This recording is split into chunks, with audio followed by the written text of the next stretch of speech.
আমাদের সমাজে প্রচলিত আছে যে ইতিকাফের বিষয়ে বলা হয় যে কেউ সমাজ থেকে একজন না করলে প্রত্যেকে গুনাহগার হবে, কথাটা ঠিক কিনা?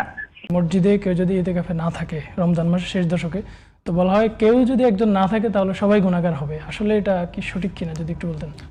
ইতিকাফ করাটার হুকুম কি? ইতিকাফ উলামায়ে কেরামের মধ্যে অধিকাংশ আলেমের মত হচ্ছে ইতিকাফ করা সুন্নাহ। রাসূলুল্লাহ সাল্লাল্লাহু আলাইহি ওয়াসাল্লাম প্রত্যেক বছরই ইতিকাফ করেছেন। আয়েশা সিদ্দিকা রাদিয়াল্লাহু তাআলা আনহা হাদিস বর্ণনা করছেন যে কানা ইয়াতাকিফু ফিল আশরিল আওয়াখির মির রমাদান। তিনি শেষ দশক প্রতি বছরই তিনি ইতিকাফ করেছেন।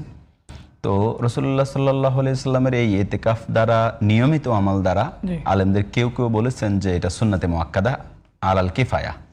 এটা আমাদের অঞ্চলে এই ফতোয়াটাই সবচেয়ে বেশি প্রসিদ্ধ যে সুন্নাতে মুআক্কাদা আলাল কিফায়া, যদি সমাজের কেউ না করে তাহলে পুরো সমাজ গুনাহগার হবে। তো সেজন্য একজনকে মিনিমাম ইতিকাফ করানোর ব্যাপারে সবাই উৎসাহিত করেন, এবং কোনো কোনো জায়গায় এমনও আছে যে টাকা দিয়ে কন্ট্যাক্ট করে ইতিকাফ করা হয়। এটা ঠিক না টাকা দিয়ে কন্ট্যাক্ট করা, বরং আলেমদের এই ফতোয়াটা এই কারণে যে ইতিকাফটা যাতে গুরুত্ব হারিয়ে না যায়, এটা যাতে গুরুত্ব ঠিক থাকে, প্রত্যেকটা মসজিদে যাতে ইতিকাফ করা হয়।